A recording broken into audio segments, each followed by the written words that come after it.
What's up, Harvest Youth? We have a super exciting episode of highlights for you right now. For a while, there's been this student that comes to our ministry, and every youth night she'd come up and give me a little origami, like flowers and boxes and a graduation cap, and she made all these origami things. And one night I asked her, like, hey, like, why do you do this? And turns out she does origami to raise money to support children in third world countries, and does amazing ministry through origami. And so we wanted to do a sick video about that. So we actually are going to head into the studio right now because we have Evangeline ready to go and share about what she does with you all. Boom. Evangeline, how are you? I'm fine. Yeah? Doing good? Yeah. Chilling? Sick. Well, hey, I just told the people online, wow, that sounded so cringy. I just told everyone just kind of a little bit about what you do, how you do origami and whatnot, but we want to kind of hear it from you. Like, what do you do with origami? How'd you get started with it? All that kind of stuff. Okay, so I was actually born in Seattle, and then when I turned about 8, my parents moved to Texas. And then in Texas, we started attending First Baptist Dallas Church, and it was there that I met the Wisleys. David and Catherine Wisely, father and daughter, are actually like some of my best friends because they actually introduced me to the world of folding paper. I feel like I should have done research for this. Folding paper, I think, began in Japan, so they taught me a bunch of different like kind of methods of folding paper, and we started out by folding like small butterflies, and then we had an actual big scale event because these were all different like little small classes that we were supposed to be building a backdrop for a giant play. It was called Star Quest, and our job was to do the backdrop, so we were making ginormous paper balls and stars and things like planets to hang over a black backdrop, and we were supposed to be like the background team. Like the woodworking team did all of like the back sets, and all of the painters did the like painting sets, and sewing did costumes, and what we did the background.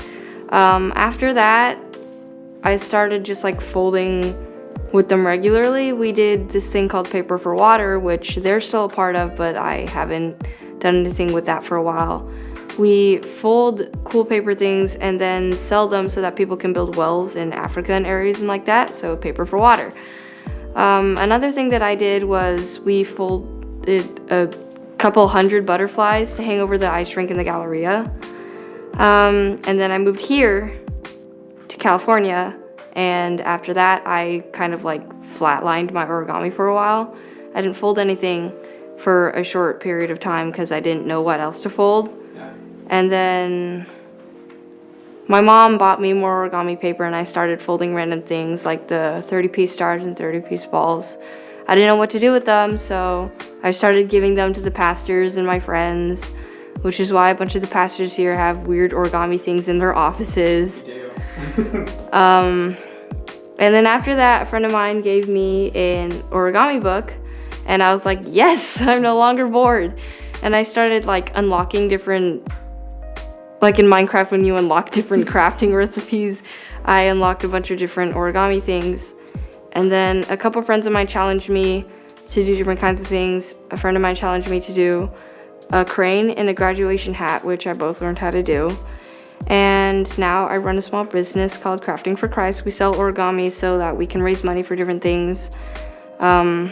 We recently raised a bunch of money for the Ukraine funds, and now I just fold stuff when I'm bored. That's awesome, dude. Absolutely love it. Well, dude, can you show us some of the stuff that you have created? Sure. Yeah, cool with that. Sick. So, show us some of your pieces, what you kind of got going on. What do you want to highlight? So I guess the first thing I learned how to fold was this butterfly, which was probably like the simplest thing I know how to fold. It's really easy, so they just taught me how to do this, and this is actually the kind of butterfly we put over the Galleria, the ice rink, which was a lot of work. And then after that, I learned how to make the Starbucks and like so on and so forth with all of the easier items, and then we learned how to make these, which is a 30-piece ball on a massive scale, about I think 1.5 by 1.5 paper. And we put these on the backdrop, or foot by foot, I don't remember, 12 inches by 12 inches. The last The hardest thing I know how to fold would probably be this, but it's not actually that hard. It's a very simple formula that you repeat over and over and over again. It's just a hassle to measure and cut paper because this is 29 boxes and each is like 6 pieces each, and then I have to cut all of those pieces. It's technically 30, but the last one's not a box. My favorite thing to fold would be a rose, which is also the actual hardest thing I know how to fold and is the recent thing I've learned how to do. I made this one out of construction paper, but I prefer this kind of paper because it's thinner and easier to crease. Though probably for me the easiest quick thing I like to fold that's really cool would be the triskelion. These are really fun to fold and are very interesting. I literally just walk around calling them spikies all day long, so practically everything here is a spiky. And one of the most annoying things my friends do is the Tuckers and Elizabeth Williams, everything I make is a hat. It's very annoying, but I just don't really care anymore, so everything I make is a hat. Yeah. That's cool. Well, sweet. Can you teach us how to make one of those things? And if so, which one would you teach us how to make? Probably either this butterfly or the Starbucks because they're both very easy. Let's do the butterfly. Is that cool? Yeah. Okay, cool. So teach us how to make a butterfly. Okay, yeah. So the first thing you're going to need is you're going to need a piece of paper. It has to be square. Doesn't really matter what size, but I prefer to use 6" by 6" for butterflies. Each model you fold has a different size and a paper that's best for it. So I prefer 6" by 6". You're gonna need a flat surface.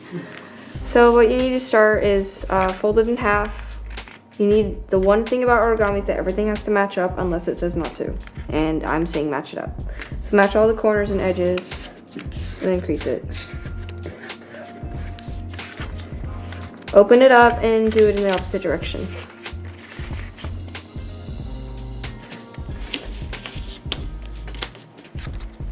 Open it up again. Flip the paper over and fold it in a diagonal. Line up the corners and edges and crease it as straight and direct as possible. If you don't, your model will look very wonky. Open it up and do it in the opposite direction.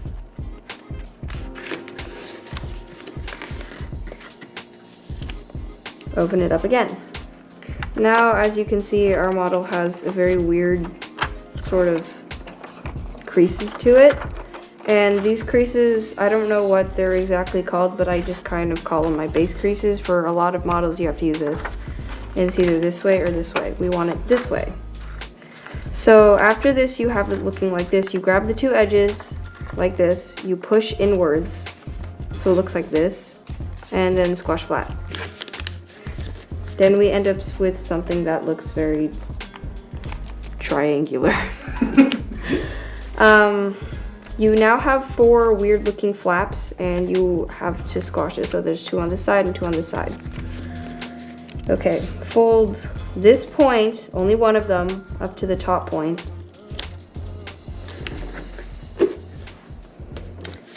Repeat on the left side, but only for 1/2. Flip the paper over. Now it looks like this. This part is kind of tricky, but it's crucial to make the butterfly look like a butterfly instead of a squashed insect. So take this point, push it up past like maybe 2 centimeters up past this line and only pinch it in the middle like this. Flip it over and pull this triangular point over and crease it.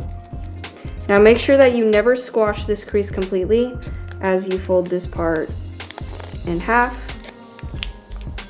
And then this part is literally just to make it look fine, to like make the creases sharper. Pinch out the pieces until it looks like this remotely, and then you open it up a little bit and butterfly. Dude, that was super simple. You think you can make something super, super complex? Sure. Yeah, you want to do it? Cool. Alright, Evangeline, let's see you do it.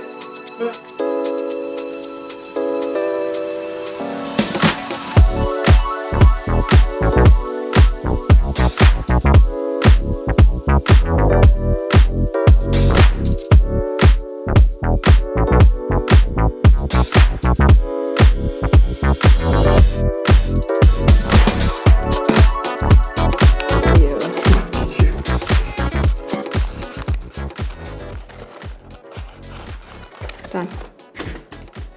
Dang! Did you Interesting. just look at it? Dude, that's super sick.